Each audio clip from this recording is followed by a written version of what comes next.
지난주 설교의 마지막 부분에 하나님은 의의 인물을 통하여 역사하신다라고 말씀을 드렸습니다. 하나님은 의의 인물을 통하여 역사하십니다. 하나님은 의의 사건들을 통하여 사람들을 깨닫게 하십니다. 하나님은 의의 우리가 생각하지도 못한 방법을 통하여 하나님의 역사를, 즉 기적과 이적을 나타내십니다. 우리는 설명할 수가 없습니다. 이해할 수도 없습니다. 계획할 수도 없습니다. 그래서 기적이라고 얘기합니다. 그러나 시간이 지난 다음에 보니까 하나님께서 미리 준비하셨구나, 예비하셨구나 라고 하는 그러한 결론을 얻게 되죠. 그것이 하나님의 은혜입니다. 오늘 예배에 올라온 모든 성도들이 하나님의 은혜를 깨닫는 시간이 될 수 있기를 바랍니다. 은혜로 은혜된다는 것은 새로운 소망을 갖게 됩니다. 그리고 복을 복으로 누린다는 것은 새로운 복을 우리가 받게 되고 그것을 누리게 되는 것이죠. 그래서 7월을 시작하면서 우리는 기회를 잃지 말자라는 소주제를 갖게 됐습니다. 왜냐하면 하나님의 구원을 보기 위해서 가장 중요한 것은 복을 복으로 누릴 줄 아는 자세, 마음, 그리고 삶입니다. 만약에 그것을 누리지 못한다면 어찌 구원을 얘기할 수가 있겠습니까? 어찌 소망을 얘기할 수 있으며 어찌 기쁨과 감사를 얘기하고 더 이상 나가서 하나님을 찬양한다 얘기할 수가 있겠습니까? 시간이 지난 다음에 보면 모든 것이 하나님의 은혜였습니다. 그거로 기뻐하고 그거로 만족하며 또 새로운 것을 소망하게 되는 것이죠. 이것이 뭡니까? 기회를 잃지 않은 자의 고백입니다. 신앙생활은 그러한 길입니다. 그래서 첫날 우리가 얘기하기를 기회를 잃지 않기 위해서는 먼저 기회를 만들어라 라는 겁니다. 성경은 기회를 삼으라 라는 표현을 썼고요, 기회를 만드는 겁니다. 이게 은혜의 기회가, 은혜 받는 기회가 복을 받는 기회가 될 수 있도록, 이것이 문제를 풀어갈 수 있는 그런 기회가 되고 이전에 기도해 오던 것들을 응답받는 기회가 되는 이 시간이, 이 상황이, 이 우리의 삶이 하나님의 은혜를 받을 수 있는 기회로 만드는 겁니다. 그리고 기회를 잃지 않는다는 말은 곧 기회를 잡는 겁니다. 캐치하는 겁니다. 딱 순간적입니다. 잡을 겁니까? 말 겁니까? 선택은 빨라야 됩니다. 선택은 빨라. 생각할 거 없다. 몸이 말하는 대로, 마음이 가는 대로 선택은 빨리. 그러나 이 선택된 것을 추진해 나감에 있어서는 신중해야 됩니다. 이것을 어떻게 풀어갈 것이며 어떻게 준비할 것이며 누구와 연결될 것인가는 신중하게 가야 됩니다. 예를 들어서 어떤 사람이 여러분에게 신입사원인데 나 따라와, 사장이 따라와, 내가 2년 있다가 내가 어딜 떠나게 되는데 네가 5년 계약에 CEO가 되라, 이 회사 사장이 되라고 한다면 여러분은 어떻게 하시겠습니까? 그것이 아주 큰 어떤 기업과 같은 큰 회사라고 생각하자. 여러분은 어떤 쉽게 말하면 작은 일이라고 생각하죠. 복사를 해주고 심부름해주는 직원으로 들어갔는데 그 CEO가 보더니 너 나 따라 2년 동안 나랑 다니고 그 2년 후에 내가 외국에 나가서 뭘 해야 되니까 5년 계약직에 우리 사장을 맡아주겠어? 라고 제안한다면 여러분 어떻게 하겠습니까? 그 좀 준비 내가 감당 못하니까 하고 지나치게 겸손한 분들도 있겠지만 어차피 직장에 들어갔고 직장에 들어갔다면 최고의 경영자가 되는 건 꿈이고 이걸 해야 되겠습니까? 말아야 되겠습니까? 그때는 빨리 해야 됩니다. 저 같으면 잡습니다. 나는 1 더하기 1밖에는 몰라. 그러나 대학 문제를 풀어야 되는 수준으로 된다면 그걸 네가 다음에 2년 있다 풀어 라고 얘기한다면 너는 예 하고 받아들이겠습니다. 선택은 빨리 해라. 선택할 때 가장 중요한 기준이 있습니다. 내가 이걸 맡을 수 있을까 없을까가 아닙니다. 이걸 해야 되느냐 말아야 되는 겁니다. 쥐을 것입니까 말을 겁니까? 이게 선택입니다. 선택은 빨리 해야 됩니다. 2번 생각하면 안 하는 겁니다. 2번 생각하면 못하는 겁니다. 1번입니다. 3분 이상 생각하면 하지 마세요. 3분 이전이어야 됩니다. 아니 1분이면 끝납니다. 1분이면 충분합니다. 어떤 질문이든지 해보십시오. 나는 해야 될 일이면 예, 하지 말아야 될 일이면 안 하는 겁니다. 잡아놓고 그 다음에 준비하는 겁니다. 계획하는 겁니다. 그리고 에너지를 축적하고 또 나가서 네트워크를 형성하면서 전문가의 길을 가는 겁니다. 선택은 빨리 해라. 그러나 추진하는 것은 신중하라. 이게 두 번째. 신앙생활도 마찬가지입니다. 하나님께서 내게 보여주시는 대로 나는 그 길을 그대로 받아들입니다. 하나님께서 들려주시는 대로 결단한다. 깨닫게 해주신 대로 나는 용기를 가지고 나아가게 되어 있습니다. 아니, 용기를 가지라 하는 것이 아니라 보는 자는 그 길을 가게 되어 있습니다. 길이 보이는데요, 문제의 해결점이 보이는데 그 길을 가지 않겠습니까? 중요한 것은 보지 못하기 때문에 못 가는 겁니다. 보는 자는 갑니다. 들은 자는 결단하게 되어 있습니다. 깨달은 자는 그 길을 용기 있게 결단할 수가 있다, 그 말입니다. 이게 기회를 잃지 않는 두 번째 원리입니다. 어떻게 해요? 선택은 신속하게 해라. 그리고 그것을 진행함에 있어서는 신중하게 하라.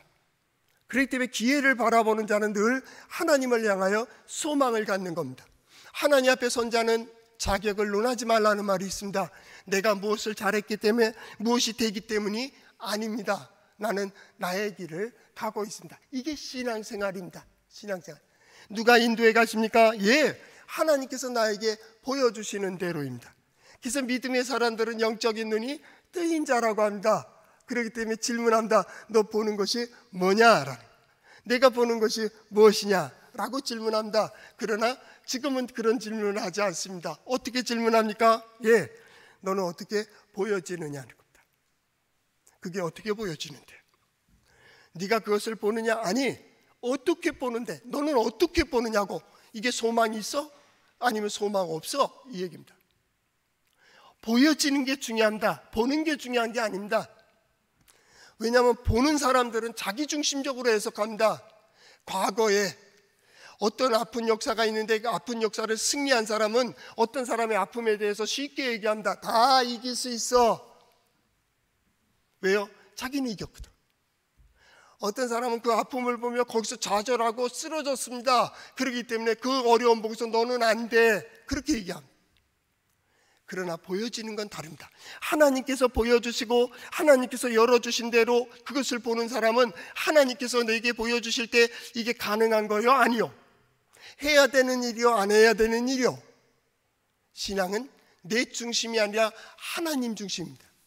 나의 중심이 될 때 이게 우상이 되고 미신이 되는 겁니다. 우상을 누가 만들어요? 사람이 만듭니다. 왜 만듭니까? 내 마음대로 되기 위해서, 내 뜻대로 되기 위해서, 내 믿음대로 되기 위해서. 자기 믿음대로입니다. 이거는 되는 겁니다. 안 되길 바랍니다. 기독교의 신앙은 아닙니다. 기독교의 신앙은 뭡니까? 예, 그가 하시는 겁니다. 그가 내게 보여주신 대로, 그가 나에게 말씀하신 대로, 그가 나를 이끌어 주시는 대로, 그가 나를 세워주시는 자리에 서서 그가 감당해 주시는 능력을 가지고 나는 넉넉히 그 길을 걸어가는 겁니다. 하나님 앞에서는 판단을 보여야 합니다. 그분이 나로 하나님의 자녀라 하면 나는 자격이 있습니다. 그가 나를 하나님의 너는 나의 기쁜 종이다 라고 하면 하나님의 종입니다.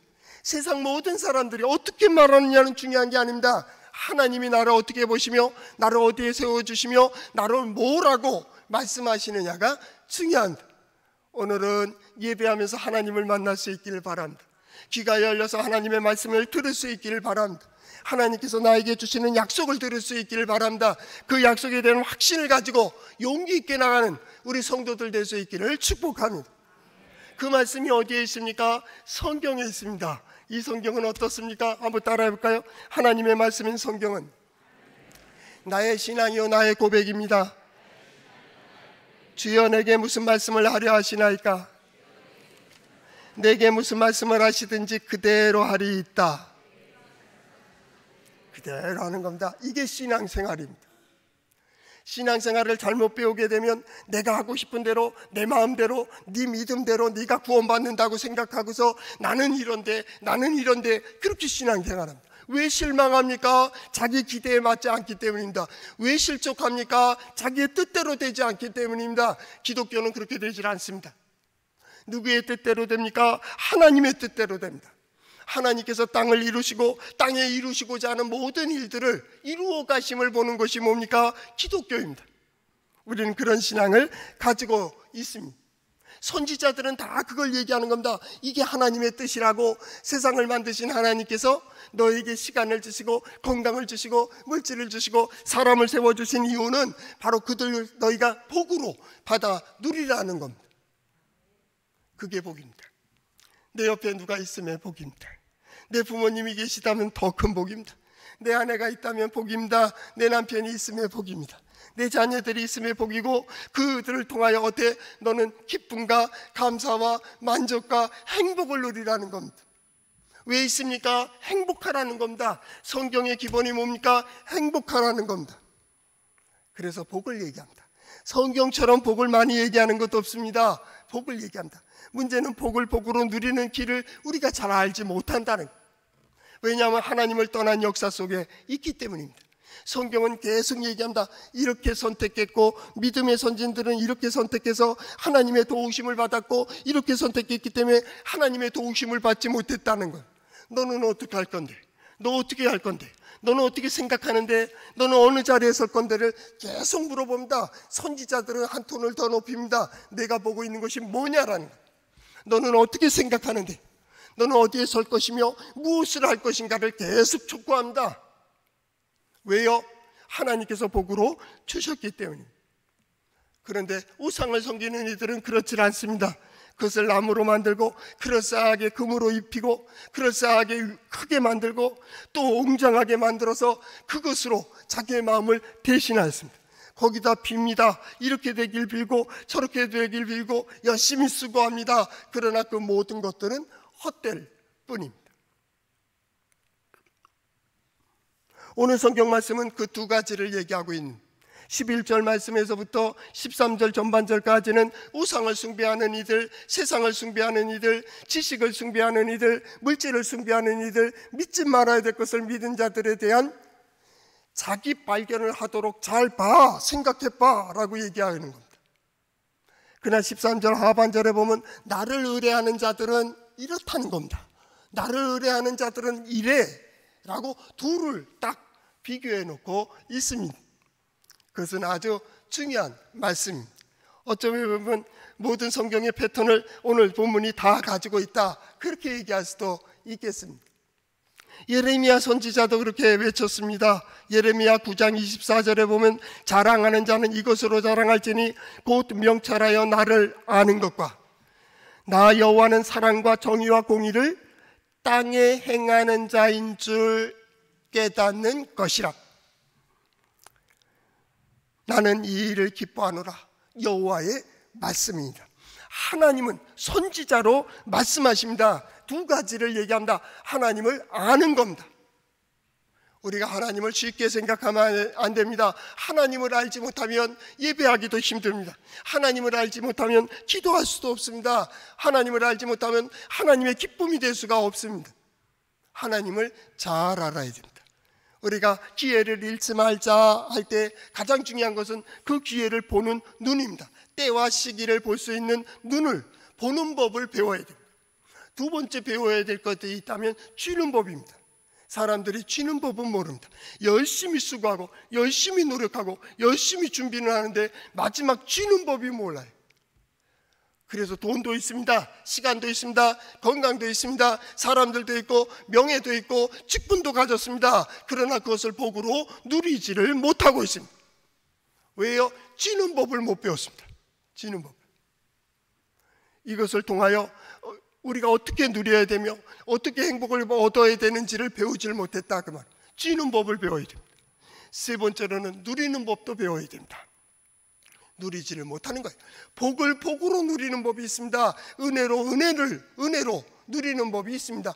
복을 복으로 누리면 또 새로운 복이 있습니다. 은혜로 누리면 새로운 소망이 생깁니다. 그래서 어떻게 됩니까? 하나님의 백성들은 바로 구원의 길을 가는 겁니다. 올해 주제도 있지 않습니까? 보라, 내 구원이 이르라니이다. 내 앞에는 뭐가 있습니까? 상급이 있고 내 앞에는 또 뭐가 있습니까? 보응이 있습니다. 상급이 뭡니까? 결과입니다. 이것은 보상이고 열매이고 결실입니다. 이 시간이 지난 후에 하나님께서 이렇게 이루어 주셨다고. 하나님을 의지하는 이들이 받는 은혜와 복이 뭐냐? 이거라는 거예요. 이거. 그게 보상입니다. 우리 말하는, 우리 성경 말씀에 나오는 상급 마찬가지입니다. 보상입니다. 보응은 뭡니까? 하나님의 역사하심입니다. 매 순간마다 일마다 하나님께서 움직입니다. 하나님께서 이 삶 현장 속에서 보여주시는 겁니다. 드라마틱한 거죠. 그리고 또 역동적입니다. 다이나믹하다 그래요. 역동적입니다. 하나님의 역사는 우리가 감히 상상할 수가 없어요. 어떤 때는 엄청 빠른 것 같고 어떤 때는 엄청 느린 것 같습니다. 그러나 하나님은 하나하나 이루어 가시고 이루어 주시는 하나님이십니다. 약속한 것을 그대로 이루어 주신다는 것. 그것이 바로 하나님을 아는 겁니다. 그 하나님을 아는 것과 그 하나님은 어떤 분이에요? 여호와는 사랑과 정의와 공의를 어디에 행해요? 땅에다 행합니다. 땅을 잘 알아야 됩니다. 여러분이 거룩을 추구하십니까? 그만큼 지혜를 추구하십시오. 땅을 잘 알아야 된다. 아무리 열심히 수고하고 아무리 많은 예배를 드리고 아무리 많은 기도를 한다 할지라도 땅을 모르면 땅이 안 받아줍니다. 왜요? 하나님은 땅을 통해서 역사하십니다. 땅이 사람보다 큽니다. 그러나 하나님의 형상을 입은 인간은 이것을 정복할 수 있고 다스릴 수 있고 이 모든 것을 충만하게 채울 수 있고 이것을 쥐고 행복을 추구할 수가 있습니다. 그러나 그것이 맞지 않을 때에는 이것이 거부하고 있는 거예요. 땅과 하늘이 크다고 했습니다. 그런데 놀라운 것은 우리는 약하고 우리는 부족하지만은 하늘의 지혜를 덧입고 하나님의 은혜를 받게 된다면 하나님의 뜻대로 행해 나가죠.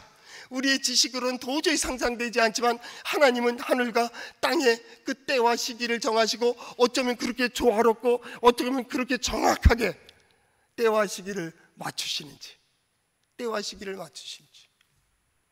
우리는 생각지도 못했습니다. 계획하지도 못했습니다. 그러나 하나님께서 맞추셨습니다. 그때 그 자리로 거기에 서도록 인도해 주셨다 그 말이에요. 하나님의 백성이 하나님께서 주시는 은혜를 받지 못했습니다. 하나님께서 주신 복을 복으로 누리지 못했습니다. 그래서 오히려 거기에 두려워하고 거기서 놀라고 거기서 떠는 이스라엘 백성들을 봅니다. 어찌 하나님의 백성이 있는 이 나라가 망할 수가 있겠습니까? 그러나 북이스라엘도 망했습니다. 남쪽 유다도 망했습니다. 성전도 무너졌습니다. 이스라엘 백성, 하나님의 섬긴다고 하는 그 백성들이 포로로 끌려갑니다. 광야로 유리하게 됩니다. 애굽으로 도망가 버립니다. 이 땅에 남은 백성들은 그들의 말발굽에 눌려서 엄청난 세금들을 내며 그 노동력을 갈취당하게 되었습니다. 어찌 이럴 수 있습니까? 그들은 믿는다고 했지만은 믿음이 아니었습니다. 오늘 성경 말씀이 있는 이사야 57장 그 처음엔 이렇게 생각한다. 이렇게 말씀하고 있습니다. 의인이 죽을지라도 마음에 두는 자가 없고 진실한 일을 이들이 거두어감을 당하여도 깨닫는 자가 없도다. 의인이 죽는 세상, 의인이 버림당한 세상은 악한 세상입니다. 악한 세상. 믿음으로 살기 어려운 세상은 불신앙의 세상입니다. 불신앙. 선을 행하는 자들이 어려움을 당한다면 죄악된 세상입니다. 죄악된 세상. 죄로 가득합니다. 어느 정도입니까? 의인을 핍박하는데 두려워하지 않습니다. 선지자를 죽임에 있어도 두려워하지 않습니다. 하나님을 욕하는 데서도 두려워하지 않는 세상입니다. 하늘을 두려워하지 않습니다. 역사를 두려워하지 않습니다. 하나님의 역사하심에 있어서도 두려워하지 않습니다. 하나님을 경외하는 일이 없습니다. 그러나 하나님은 그 가운데서도 의인들을 보호하시고 그들의 평안 가운데로 인도하십니다. 이것이 57장 2절 말씀입니다. 그리고 그 백성을 향해서 얘기합니다. 아브라함의 자손이요 이삭의 자손이요 야곱의 자손이라고 자기는 선미라고 주장하고 있는 이 유대인들에게 말하는 겁니다. 3절 무당의 자식이고 또한 가는 자의 자식이고 음녀의 자식이라는 겁니다. 하나님 보시기에 어떻습니까? 가증하다. 이 말을 좀 더 깊이 얘기한다면 너희는 그런 존재가 아니잖아, 이 얘기입니다. 너희가 세상을 보고 두려워할 존재인가? 세상을 보고 놀랄 존재인가? 그런 일로 놀래요. 특히나 기독교인들은 예수 그리스도의 죽음과 부활을 경험한 사람들입니다. 우린 십자가로 거듭났다고 합니다. 이미 죽음을 경험했습니다. 뭐가 두렵습니까? 그날이 되면 모든 걸 툴툴 털고 하나님 앞에 서야 될 걸 잘 알고 있습니다. 아무것도 손에 쥐지 않습니다. 하나님은 오늘까지 인도해 주신 것처럼 앞으로 오는 시간도 인도해 주실 것입니다. 우리는 그 믿음을 가진 자입니다. 어찌 그런 이들이 세상을 섬기는 자가 되고 세상의 노예가 되고 세상의 종이 되고 세상에 끌려다니고 세상의 선택에 의하여 쓸려가는 자가 되었느냐, 그 말입니다.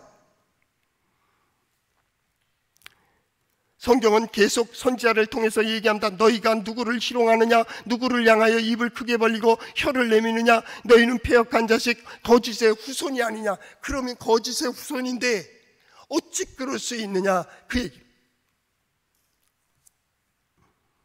계속 3절에서부터 10절까지, 오늘 본문이 있기 전절까지 내가 이렇게 했다, 너희가 이렇게 했다, 너희가 상수리 나무와 푸른 나무 아래서 음욕을 피우고 골짜기 바위 틈에서 어떻게 해요? 도살해서 재물을 삼고 그걸로 우상에 제사하고, 내가 7절에도 내가 높은 산 위에, 8절에도 내가 또 내 기념물과 이렇게 해, 9절 내가 기름을 가지고, 10절 내가 길이 멀어서, 누가 그랬습니까? 스스로 웅덩이를 파고 스스로 그것으로 채우려고 했던 사람들이, 믿음의 사람이, 믿어야 될 이는 오직 하나님입니다. 의지할 이도 하나님입니다. 그리고 신뢰하며 나아갈 이도 하나님입니다. 그런데 하나님을 바라보던 이가 세상을 바라보기 시작했습니다. 그래서 돈을 의지하고 권력을 의지하고 지식을 의지하고 사람을 의지하게 됐습니다. 뭐가 두렵습니까? 우리가 잘 아는 베드로, 예수님의 수제자, 우리 이렇게 이야기하지 않습니까? 마태복음 14장에 보면 베드로가 제자들 같은 동료들과 함께 배를 타고 가는데 풍랑이 일었습니다. 예수님께서 물 위를 걸어오십니다. 그때 그들이 깜짝 놀랐습니다. 그때 내니 두려워하지 마라, 그렇게 말씀하십니다. 그때 베드로가 말합니다. 주님이시거든 나로 물 위를 걷게 해주세요 라고 얘기했습니다. 예수님께서 한마디 오라, 그렇게 얘기하십니다. 그때 베드로는 물로 뛰어내렸습니다. 그리고 걷기 시작하는데 거기에 성경은 이렇게 되어 있습니다. 바람을 보고 무서워하여 빠져가는지라. 성경으로 보면 허부적거리더라, 그 말입니다. 허부적거리고 있었다. 그러면서 뭐라 그럽니까? 주여 나를 구원하소서, 나를 구원하소서. 마치 이 시대의 성도들이 세상을 보면서 두려워하고 떨면서 놀라니까 어떡합니까? 허부적거리고 있는, 그러면서 예배하고 그러면서 기도하면서도 하나님은 계속 아니잖아, 너희는 그런 존재가 아니잖아. 너희는 내 백성이고 내가 너와 함께하고 너는 나를 믿고 의지해야지 어떻게 세상을 믿는 존재가 되느냐, 그 말. 돈은 귀한 겁니다. 시간도 귀합니다. 건강도 귀합니다. 이 모든 것 귀합니다. 사람들도 귀합니다. 그러나 그 귀한 대상은 믿음의 대상이 아닙니다. 하나님께서 우리에게 복을 누리라고 우리에게 주신 겁니다. 우리는 어떻게 해요? 복으로 누리는 법을 배우는 겁니다. 그래요, 복입니다. 내가 그 사람이 나의 복이 되기 위하여 나는 어디에 서야 될까를 늘 우리는 의심해 보는 겁니다. 그래서 그가 대수만 있으면 행복하길, 대수만 있으면 선하기를, 대수만 있으면 의의 길을 갈 수 있도록 내가 도와주는 겁니다. 우리가 누굽니까? 하나님의 백성이기 때문입니다.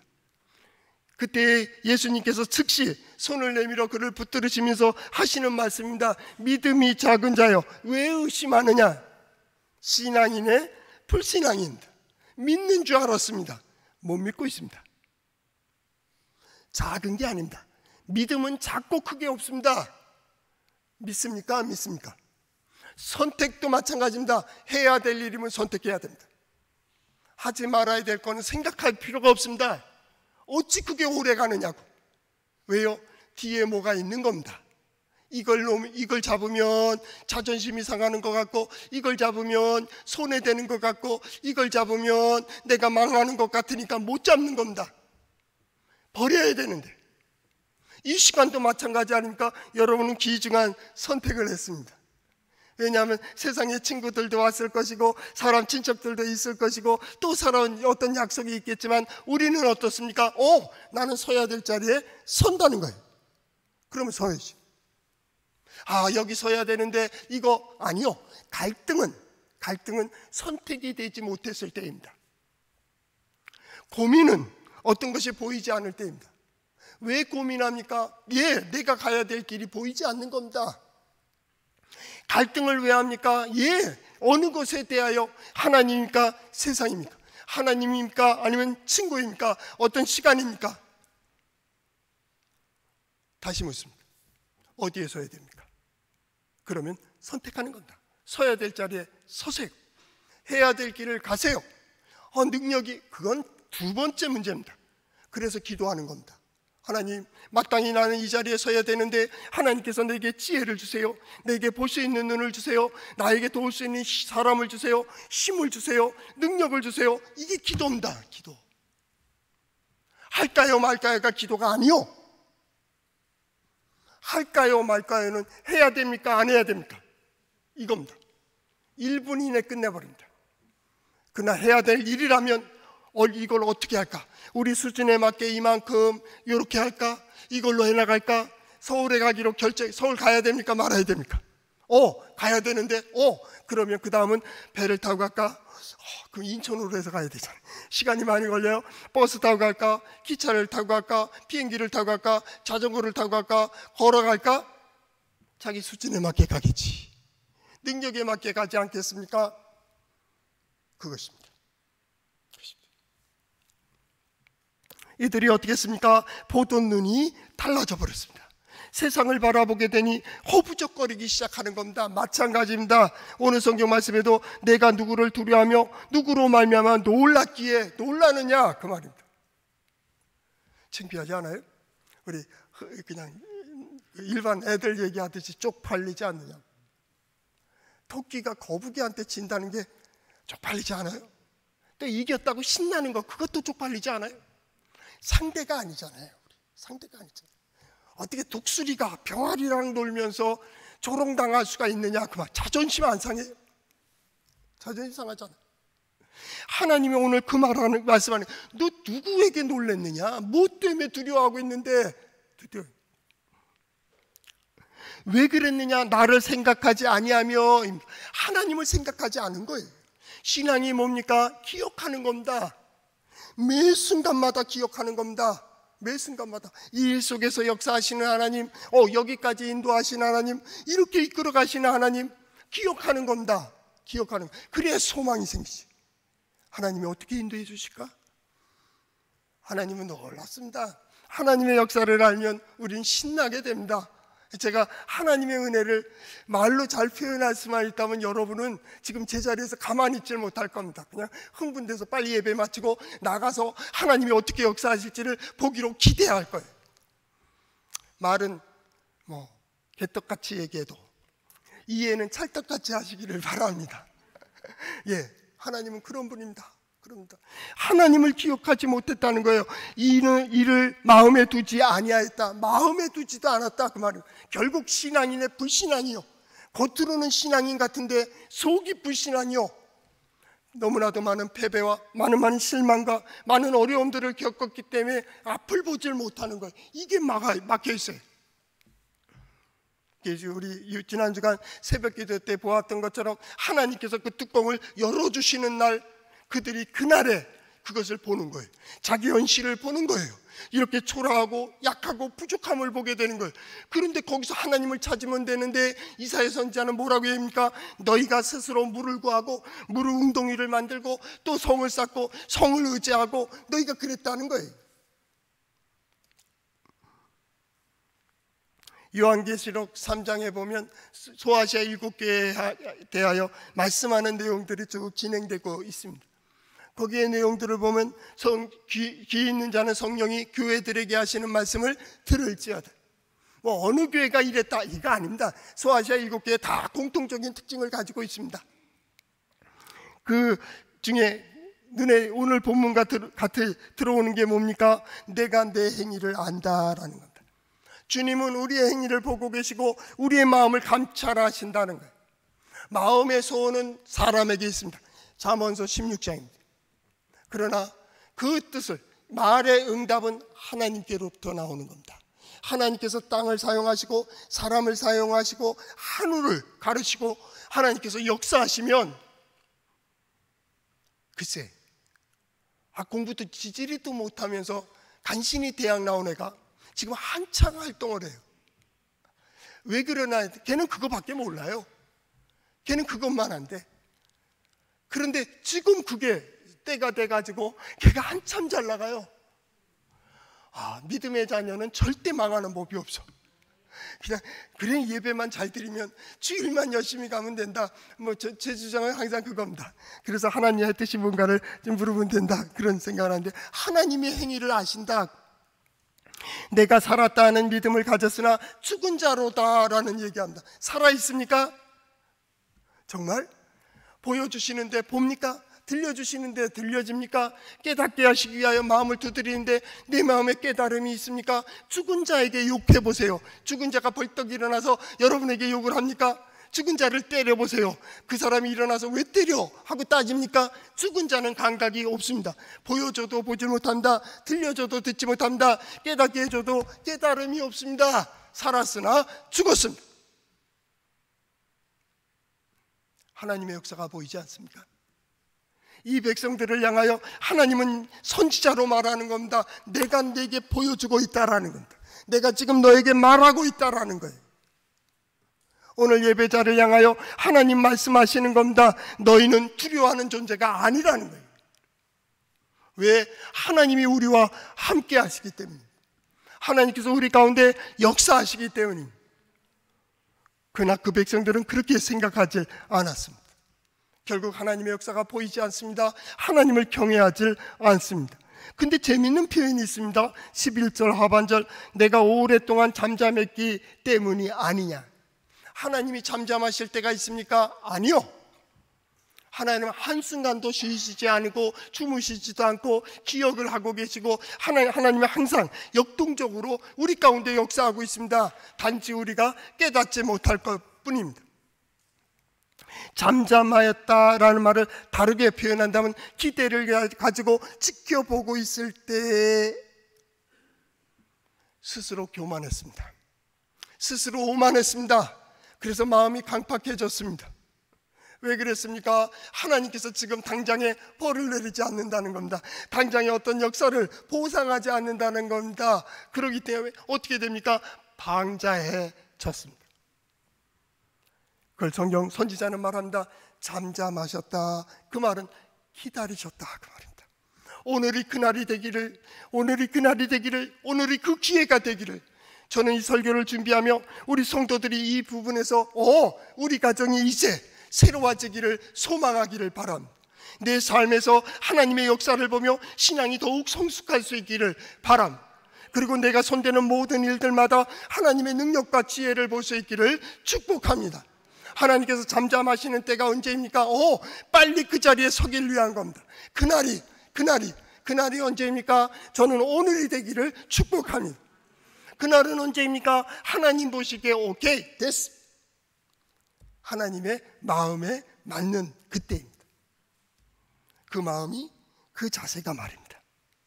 이스라엘 백성들은 그러질 못했습니다. 12절 말씀해 보니까 내 공의를 내가 보이리라. 내가 행한 일이 내게 무익하니라. 내 공의가 뭡니까? 자기는 잘났습니다. 자기만 옳습니다. 내 마음은 항상 옳은 길을 가고 나는 믿음으로 산다고 얘기했습니다. 마음의 소원은 마음대로 하세요. 마음대로. 하나님은 그 중심을 감찰하십니다. 진정 하나님의 은혜를 받기를 소망을 가지고 그 복을 받기를 소망한다면 내 마음이 어떠한가, 그 말이죠. 그리고 나아가 어떻게 합니까? 그러면 자, 지켜보자는 건, 내가 부르짖을 때에 내가 모은 우상들이 너를 구원하게 하라. 그것들은 다 바람에 날려가겠고 기운에 불려갈 것이로다 라고 얘기합니다. 나는 부자라고, 아는 게 많다라는, 그걸로 해봐. 그거 믿는데 기술이 많다 그 말이에요. 기술이 많다. 사람이요, 그 마지막에 서 보면 가장 귀한 게 나와요. 어느 한순간에 하나하나 떠내려간다고 있죠. 떠나가는 거죠. 떠나가는 순간에 그 마지막 잡고 있는 것이 뭐예요? 우리가 잡을 것은 아무것도 없어요. 여러분들은 없어요. 여러분이 하나님도 못 잡아요. 그런데 신앙은 참 묘하죠. 우리가 때로는 권력을 잡길 원하고 물질이 있으면 나는 평생 행복하고 내 자녀손들이 많으면 평생 행복할 것 같아서 그것을 의지하고 그것을 믿고 그것의 눈치를 보잖아요. 그런데요, 그날이 되면 잡고 있던 것들이 하나하나 풀려요. 다 풀립니다. 손을 딱 놓는 순간에 뭔가가 내 팔목을 딱 잡고 있는 게 보입니다. 바로 하나님입니다. 하나님께서 내 마음속에 내가 너를 떠나지 않는다는 거예요. 너는 나의 백성이라는 거예요. 이게 하나님 신앙인들의 어떻게 보면 최고의 경험입니다. 이것은 어떤 특정한 사람만의 경험이 아닙니다. 바로 모든 이들에게 하나님은 내가 너와 함께 한다는 거예요. 나를 봐, 나를 봐. 그래서 오늘 성경 말씀은 그 하반절 13절 하반절에 나를 의뢰하는 자는 땅을 차지한다. 나를 의뢰한다는 것이 뭡니까? 예, 그 안에 있는 겁니다. 그 안에 있는 겁니다. 그 의뢰한다는 그 말을 하사라는 말을 썼습니다. 히브리에. 재밌는 말입니다. 그거는 하나님의 울타리 안에 있는 겁니다. 나는 그 안으로 숨는 겁니다. 그 품속에 그것이 안식처이고 피난처이고 의지처입니다. 그 안에 있는 것이 하나님을 의지하는 겁니다. 우리가 하나님을 어떻게 의뢰합니까? 나는 그 안에서 살 거야. 그가 말씀하시는 대로, 그가 인도해 주시는 대로 나는 그 안에 사는 겁니다. 즉 믿음으로 산다, 그런 말과 같은 뜻인 것 같습니다. 더 나아가서는 그 안에 있을 뿐만 아니라 그 뜻을 따라 사는다. 그 뜻을 따라 하사랍니다. 그 뜻을 따라갑니다. 그가 말씀하신 대로, 그가 뜻하신 대로, 그가 정하신 대로 나는 그 길을 가는 거예요. 그때 뭐예요? 그를 신뢰하고 그를 의뢰한다, 그렇게 얘기하는 겁니다. 더 중요한 게 있습니다. 하사의 마지막 뜻은 뭐냐면 내가 숨쉬는 모든 순간에 하나님을 의지하는 겁니다. 내가 호흡할 때, 즉 기도와 같은, 쉬지 말고 기도하라. 그래서 그 말씀이 나온 것 같아요.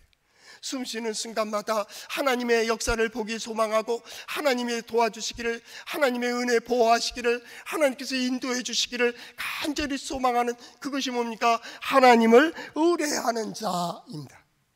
우리 성도들이 매 순간마다, 모든 일들마다, 모든 사건, 모든 상황, 모든 환경 속에서 하나님의 역사를 볼 수 있기를 축복합니다. 그 하나님의 역사는 곧 구원입니다. 구원에 뭐라고요? 오늘 성경 말씀은 두 가지로 표현해 놨습니다. 땅을 차지하겠고 라는 말입니다. 차지한다는 말은 뭡니까? 쥐는 겁니다.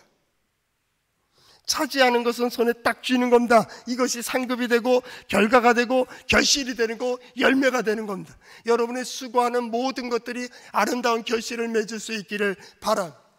작은 선, 오직 하나님을 만나고 하나님의 은혜를 구해야겠다라고 생각하는, 오직 그것만 가지더라도 하나님의 은혜가 얼마나 크게 우리에게 임하시는지를 경험할 수 있기를 바랍니다. 때로는 하나님을 떠나서 다른 길로 가다가도 하나님이 돌아갈 수 있는 그런 양심도 없고, 그런 힘도 없고, 그런 의지도 없고, 그런 염치도 없을 때 단지 교회를 향해 눈을 돌리는 그 순간 하나님께서 그를 안아서 그를 붙들고 하나님의 품 안에서 그를 위로하고 격려하고 새롭게 길을 열어주시고 세워주시는 은혜를 경험할 수 있기를 바랍니다. 그것이 뭡니까? 차지하는 겁니다. 우리는 우리의 자리가 있습니다. 나는 나의 자리가 있습니다. 내가 확보한 것이 있습니다. 그것은 하나님이 허락하신 겁니다. 두 번째 얘기하는 것이 있습니다. 하나님의 거룩한 산을 기업으로 얻으리라. 하나님의 거룩한 것을 기업으로 얻게 된다는 겁니다. 그것이 뭡니까? 기업은 계속 경영하게 되어 있습니다. 매 순간마다 계속해서 공급받는 힘입니다. 공급받는 능력입니다. 하나님께서 나를 붙들어 주시고 인도해 주시는 겁니다. 하나님께서 지켜주시고 보호해 주시는 것을 이야기합니다. 이것이 뭡니까? 신앙생활입니다. 구약 성경의 많은 인물들이 또 신약에도 마찬가지입니다. 하나님을 의뢰하고 하나님을 신뢰함으로 받는 은혜와 복을 누렸습니다. 특별히 여호수아서 14장에 보면 갈렙이라고 하는 사람이 나옵니다. 80세 된 갈렙이 여호수아에게 이 얘기를 합니다. 가나안 정복이 거의 끝났을 때입니다. 그는 말하기를 내 나이 40세에 여호와의 종 모세가 가데스 바네아에서 나를 보내어 이 땅을 정탐하게 하였으므로 내가 성실한 마음으로 그에게 보고했다라는, 그는 성실했다라는, 성실했다. 나와 함께 올라갔던 내 형제들은 백성의 간담을 높게 하였으나 나는 내 하나님 여호와께 충성하였다. 하나님을 의뢰했다, 신뢰했다, 그런 얘기. 그 열 정탐꾼들은 어떻게 했습니까? 아낙 자손이 있는데 그는 거인족이고 전투족이고 또 그들은 철기를 가지고 있다. 우린 노예족이고 지팡이밖에 없는데 우리가 도저히 감당할 수 없다고 얘기해서 백성들이 이제 죽었구나 차라리 애굽에서 죽는 게 낫지라고 불평하고 모세를 죽이고 우리 돌아가자고 얘기했습니다. 그러나 여호수아와 갈렙은 그렇게 하지 않았습니다. 하나님께 충성했다라는 겁니다. 그 땅은 하나님께서 우리에게 주신 땅이고 하나님께서 허락하시면 넉넉히 감당할 수 있고 정복할 수 있다고 백성들을 안돈시켰습니다. 그러나 10명의 힘이 더 강했습니다. 그때 모세가 얘기했습니다. 너는 여호와께 충성하였은즉 내 발로 밟는 땅을 내가 기업으로 주리라고 이야기했습니다. 그리고 40년이 흘렀습니다. 이제 약속의 땅을 차지한 그에게 80세 된 갈렙이 얘기합니다. 내가 이 산지를 주세요. 이 산지에 누가 있습니까? 아낙 자손들이 살았습니다. 아낙 자손 때문에 이스라엘 전체가 두려워하고 돌아서고 광야에서 이렇게 배회하게 됐는데 그 자손을 갈렙 지파만이 올라가게 됩니다. 한 지파가 들어가서 아낙 자손들을 쫓아내게 되는 거죠. 이 산지를 지금 내게 주소서. 당신도 그때 그날에 들었거니와 하나님께서 이 모든 것들을 함께 해주시면 넉넉히 그들을 쫓아내리이다. 그때 여호수아가 말합니다. 그래, 그걸 기업으로 허락하면서 그를 축복합니다. 하나님께서 그렇게 이루어 주시기를. 그래서 14절에 보면 헤브론이 그니스 사람 여분네의 아들 갈렙의 기업이 되어 오늘까지 이르렀으니 이는 그가 이스라엘의 하나님 여호와를 온전히 쫓았습니다. 어떻게 이길 수 있었을까요? 설명할 수는 없습니다. 그러나 그를 감동시키신 하나님, 그때까지 넉넉히 살게 하신 하나님은 그에게 약속하신 것을 반드시 이루도록 지혜와 힘을 더하여 주셨다는 거예요. 저는 이것을 믿습니다. 하나님께서 이 말씀을 통하여 오늘 선지자들에게, 오늘 성도들에게 들려주시는 말씀은 이 말씀입니다. 하나님을 의뢰하는 자들에게 내가 반드시 약속하신 것을 이루어준다는, 이때가 아니면 언제 하나님의 역사를 경험할 수 있겠습니까? 이때가 아니면 하나님의 기적을 언제 볼 수가 있겠습니까? 바로 오늘 이 말씀이 여러분에게 힘이 되고 여러분의 확신이 되어서 나가는 걸음걸음마다 하나님의 역사를 볼 수 있기를 바랍니다. 여러분의 문제들이 풀어지기를 바랍니다. 기도에 응답되기를 바랍니다. 하나님의 기적과 이적을 보는 세대가 될 수 있기를 축복합니다.